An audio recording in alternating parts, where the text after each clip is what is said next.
The hospital boardroom at Sterling Memorial fell silent except for the hum of the air conditioning. Hospital director Adrian Voss stood at the head of the long table, a dozen board members seated around him, a small entourage of hospital administrators lining the back wall.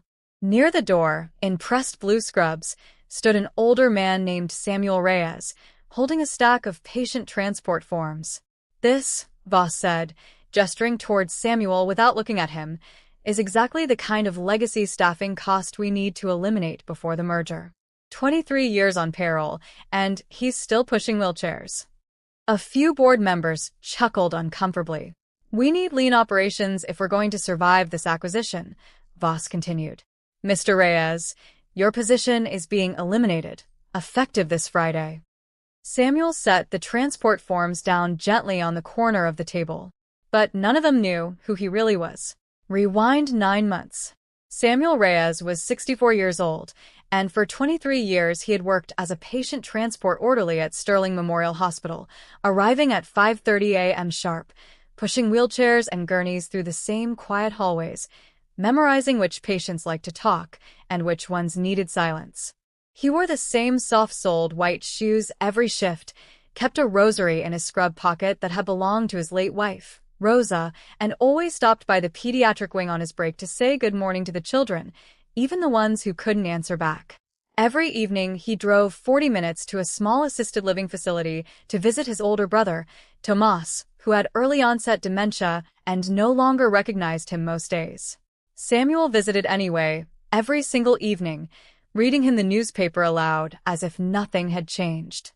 What almost no one at Sterling Memorial knew was that Samuel Reyes had once been one of the hospital's most significant private benefactors.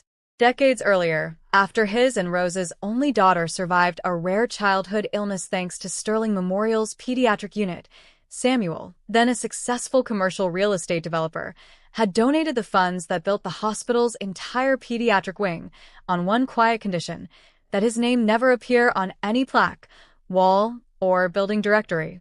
When Rosa passed away years later, and his daughter grown and living abroad, Samuel sold his company, gave away most of what remained to causes Rosa had cared about, and took a simple, hands-on job at the one place that had once saved his family. Not for recognition, but because being near people in need again gave his days a shape grief had otherwise stolen. He never told anyone at Sterling Memorial who he used to be. Generosity, for Samuel, had become something you did quietly, the way Rosa had always done it. When Adrian Voss became hospital director, brought in specifically to prepare Sterling Memorial for a corporate merger, he saw Samuel as an easy line item to cut.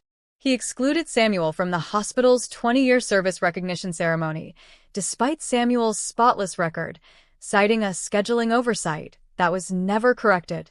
He publicly criticized Samuel in a staff meeting for taking too long with elderly patients during transport, calling it inefficient patient flow, when in truth Samuel was simply the only orderly patient families ever specifically requested by name. He cut Samuel's hours without conversation, reassigning his usual pediatric wing rounds to a rotating pool of newer staff. Samuel said nothing each time. He simply nodded, adjusted a patient's blanket, and kept working. The board meeting was Voss's opportunity to prove to Sterling Memorial's merger partners that he could deliver operational efficiency quickly and decisively. So he eliminated Samuel's position in front of the full board, in front of hospital administrators, in front of the very pediatric wing donor list projected on the screen behind him for an unrelated fundraising presentation, a list that, unknown to Voss, existed only because of the man he was firing.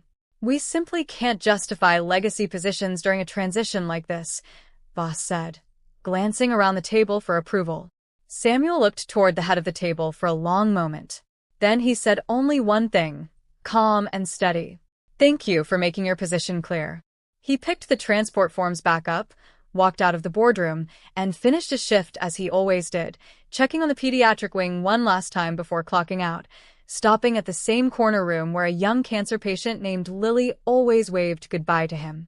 Emboldened by the board's approval, Voss accelerated his cost-cutting measures ahead of the merger, quietly eliminating 2 more long-time support staff positions, a hospice chaplain and a long-time nursing assistant in the pediatric wing, calling their roles non-essential during transition. Families began complaining. A local news reporter picked up on rumblings from hospital staff about gutting the heart of the pediatric unit ahead of a corporate takeover. Lily's mother, unaware Samuel had been let go, asked a nurse where the nice man with the rosary had gone and grew visibly upset at the answer. 6 weeks later, Sterling Memorial's merger partners requested a full financial and legal audit of the hospital's major capital assets ahead of finalizing the acquisition, standard procedure for a deal of this size. Buried in decades-old capital campaign records, the auditors found something unusual. The pediatric wing's original construction funding had come not from any listed grant or public program, but from a private trust whose founding donor had attached a binding, still active covenant to the gift, one requiring the hospital to maintain a dedicated, adequately staffed pediatric transport and comfort care role in perpetuity, or forfeit continued use of the donor's name protection clause, triggering a public naming requirement and a right of reversion on unspent trust funds. The donor's identity, sealed for decades under a confidentiality agreement, was listed in the original trust paperwork under a single name: Samuel A. Reyes. What nobody at Sterling Memorial realized was that Samuel Reyes wasn't simply a quiet, aging orderly with a soft spot for pediatric patients. He was the anonymous founding benefactor of the entire pediatric wing, the very department Voss had just begun quietly dismantling, and the covenant attached to his original gift meant the hospital's ability to close out its merger cleanly now depended entirely on how it had treated the man behind that gift. Samuel hadn't filed anything, hadn't threatened anyone, hadn't even known the covenant would resurface. He had simply kept showing up, the way he always had, long after anyone remembered why the wing existed in the first place. The auditors brought their findings directly to Voss and the board, laying the original 1990s trust documents on the table, the donor's full legal name typed clearly at the bottom of the founding covenant. "Do you recognize this name?" the lead auditor asked, sliding the page toward Voss. Voss stared at it. Samuel A. Reyes. Then at the framed, unmarked black and white photograph that had hung quietly in the pediatric wing lobby for 30 years, a young man and woman standing beside a hospital bed, a small child between them, a photo no one had ever thought to ask about.